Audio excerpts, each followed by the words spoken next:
Bonjour à tous, j'espère que vous allez bien. Je suis Ahmed Ourar, étudiant à ISA Tataouine, deuxième année développement du système d'information. Aujourd'hui, j'ai présenté mon exposé sur l'événement. Tout d'abord, j'ai commencé par le plan. Premièrement, utilisation des événements web. Deuxièmement, les propriétés du gestionnaire d'événements. Troisièmement, les mécanismes utilisés. Quatrièmement, d'autres concepts liés aux événements.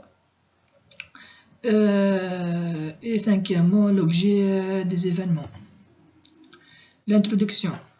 Les événements sont des actions ou des occurrences qui se produisent dans les systèmes qui vous programmez et dans les systèmes vous informer afin que vous puissiez y répondre d'une manière ou d'une autre si vous le souhaitez. L'utilisation des événements web. Il existe plusieurs façons d'ajouter un code, d'exécuter d'événements aux pages web afin qu'ils soient exécutés lorsque les événements associés s'est déclenché. Dans cette situation, nous allons passer en revue les différents mécanismes et discuter de ce que vous devrez utiliser. Les propriétés des gestionnaires des événements, les propriétés en clic et la propriété des gestionnaires d'événements utilisés dans cette situation.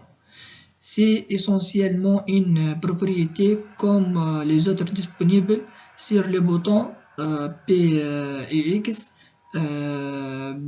bouton texte content ou bouton style, mais d'un type spécial lorsque vous la définissez comme étant égal à des codes.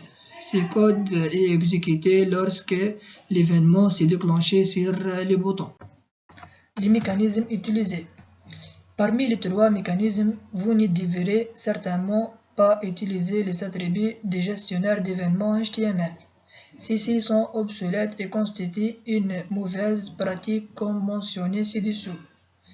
Les deux autres sont relativement interchangeables, au moins pour d'utilisation simple.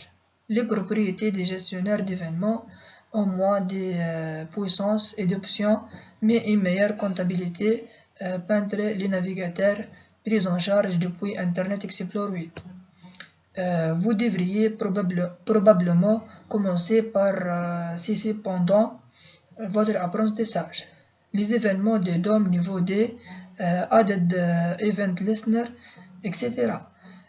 sont plus puissants, mais pouvant aussi devenir plus complexes et moins bien supportés depuis Internet Explorer 9. Vous devrez également vous entraîner avec et tenter d'utiliser si possible d'autres concepts liés aux événements. Dans cette section, nous aborderons brièvement quelques concepts avancés relatifs aux événements. Il n'est pas important d'en les comprendre entièrement à ce stade, mais cela pourra servir à expliquer certains modèles de code qui vous rencontrez probablement de temps en temps. L'objet événement.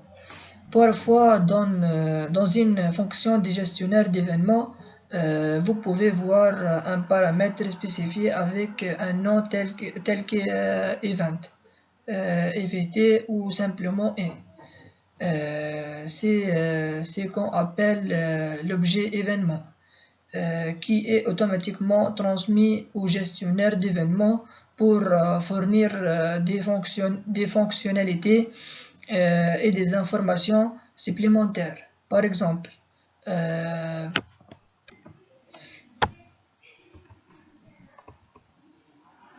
réécrivons légèrement notre exemple de couleurs aléatoires.